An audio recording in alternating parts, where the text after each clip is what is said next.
மாப்பிள்ளை சம்பாவினுடைய அந்த சிவப்பு நிறம் இருக்கு இல்லையா, அந்த சிவப்பு நிறம் சாதாரண விஷயம் கிடையாது.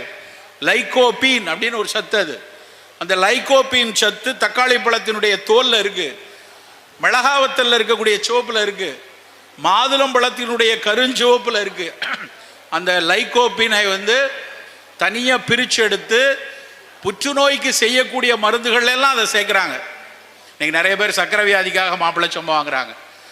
சர்க்கரை வியாதிக்கு நல்லது இல்லைன்னு சொல்லலை, ஆனால் அதை தாண்டி இவ்வளோ பெரிய ஒரு மருத்துவ பயனை தரக்கூடிய விஷயத்த நாம ஏன் தினம் தினம் சாப்பிடக்கூடாது?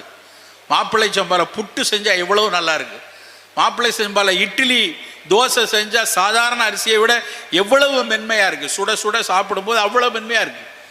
அப்போ சுவையும் நலமாக இருக்குது, மருத்துவ குணமும் நலமாக இருக்குது. அப்போ தமிழ்நாடு முழுக்க நாம் அதை சாப்பிடணுமா வேண்டாம்?